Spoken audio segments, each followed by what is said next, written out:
सिलेंड्रीना की मुकम्मल दास्तान, मासूमियत से शैतान तक का सफर। दुनिया में माँ का रिश्ता सबसे पवित्र माना जाता है।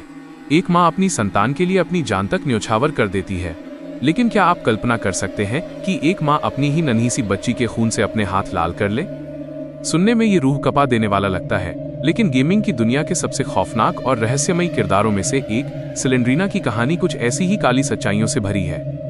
आज हम उस पर्दे को उठाएंगे जो ग्रेनी की पोती सिलेंड्रीना की जिंदगी के पीछे छिपा है।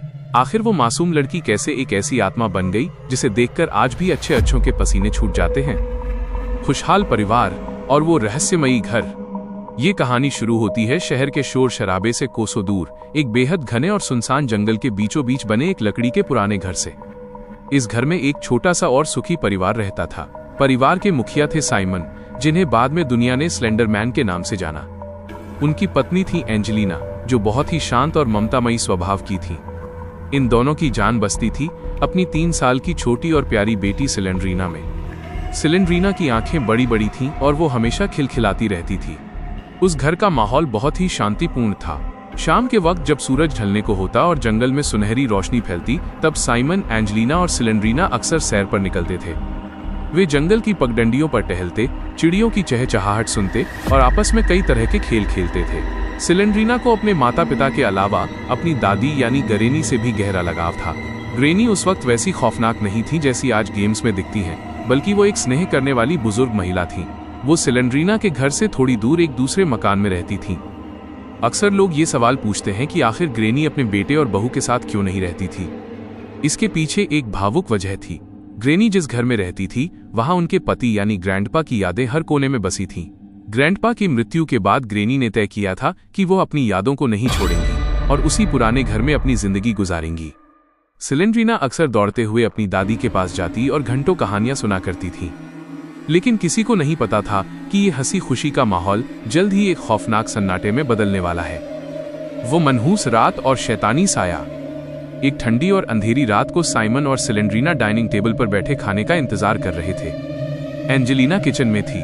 कुछ समय बाद एंजेलिना खाना लेकर आई और उसने साइमन और सिलेंड्रीना की थाली में खाना परोस दिया। लेकिन आज कुछ बहुत अजीब था। एंजेलिना ने खुद की थाली नहीं लगाई। ये पहली बार था जब वो परिवार के साथ खाना खाने नहीं बैठी थी। उसका चेहरा पीला पड़ा हुआ था और उसकी आंखों में एक अजीब सी शून्यता थी। साइमन ने प्यार से पूछा, एंजेलिना, तुम क्यों नहीं खा रही? आओ, हमारे साथ बैठो। एंजेलिना ने बिना उसकी ओर देखे ठंडे स्वर में कहा, मुझे भूख नहीं है, तुम दोनों खा लो, मैं बाद में देख लूंगी। साइमन को थोड़ा अजीब लगा, पर उसने सोचा कि शायद वो थक गई होगी। उसने और सिलेंड्रीना ने खाना शुरू किया। सिलेंड्रीना ने कुछ ही निवाले खाए थे कि उसे प्यास लगी और वो किचन की ओर पानी पीने चली गई। जब वो वापस आई तो उसने जो देखा, उसने उसके पैरों तले से जमीन खिसका दी। उसके पिता साइमन कुर्सी से नीचे गिर चुके थे।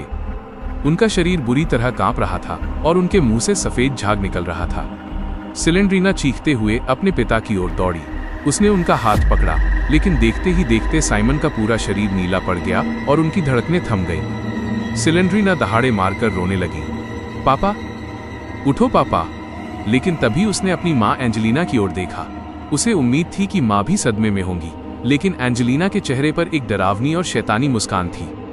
वो जोर जोर से हंसने लगी और बोली, मैंने इसमें जहर मिलाया था, मैंने इसे मार डाला। और सिलेंड्रीना, मैंने तेरे खाने में भी जहर डाला था, पर तू बच गई। लेकिन अब मैं तुझे अपने हाथों से मारूंगी। एंजेलिना ने टेबल से एक बड़ा चाकू उठाया और पागलों की तरह सिलेंड्रीना की ओर बढ़ी। गिल्ट और मौत का तांडव। नन्ही सिलेंड्रीना अपनी जान बचाकर उस बर्फीली रात में जंगल की ओर भागी। पीछे पीछे उसकी माँ उसे मारने के लिए दौड़ रही थी। गिरते पड़ते सिलेंड्रीना किसी तरह अपनी दादी यानी ग्रेनी के घर पहुंची। ग्रेनी ने जब अपनी पोती की हालत देखी और पीछे से एंजेलिना को चाकू लिए आते देखा तो वो सब समझ गई। जैसे ही एंजेलिना ने घर में घुसकर हमला करने की कोशिश की, ग्रेनी ने पास रखे एक भारी डंडे, बेसबॉल बैट से उसके सिर पर जोर से प्रहार किया। एंजेलिना वहीं बेहोश होकर गिर पड़ी। कुछ घंटों बाद जब एंजेलिना को होश आया तो वो एकदम सामान्य लग रही थी। उसे पिछली रात की कोई भी बात याद नहीं थी। उसे बस इतना याद था कि वो किचन में खाना बना रही थी।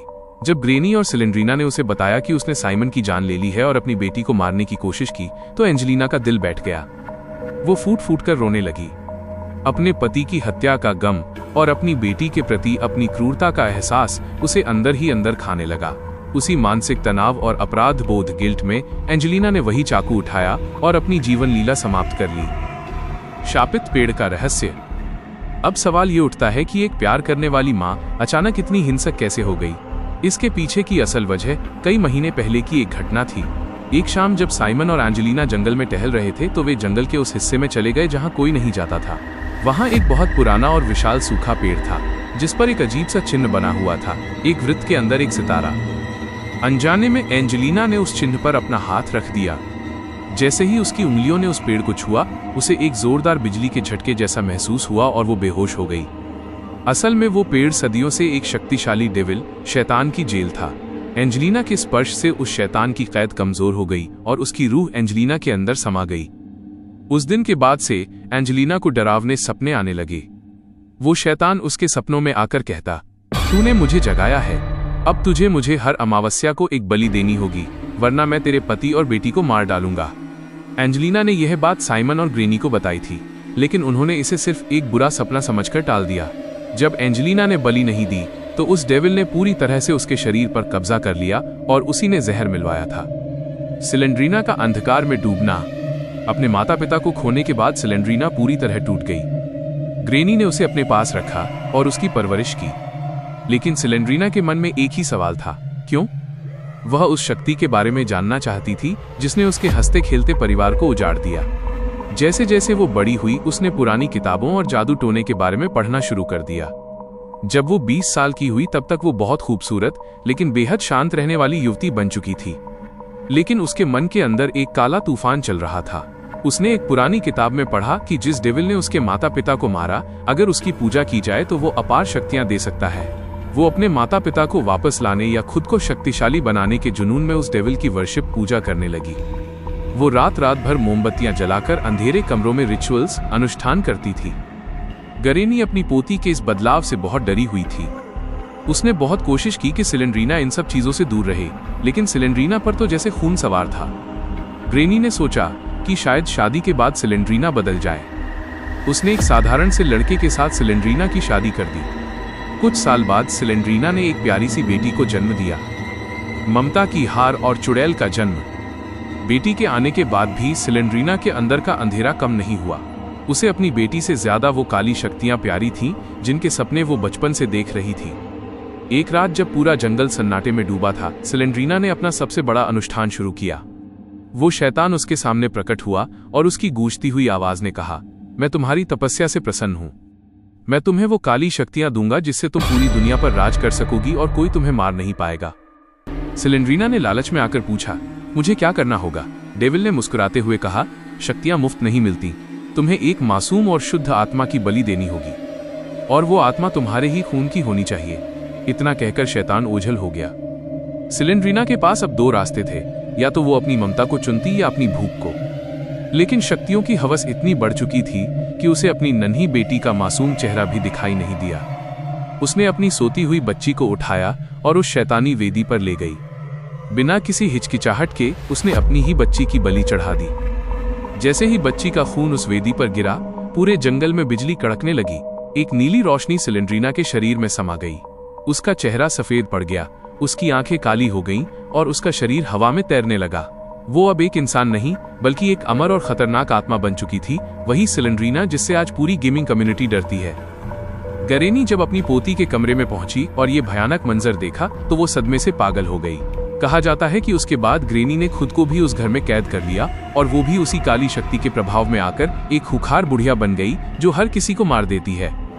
निष्कर्ष, सिलेंड्रीना की ये कहानी हमें सिखाती है कि कैसे लालच और गलत शक्तियों के पीछे भागने से इंसान अपनी इंसानियत खो देता है।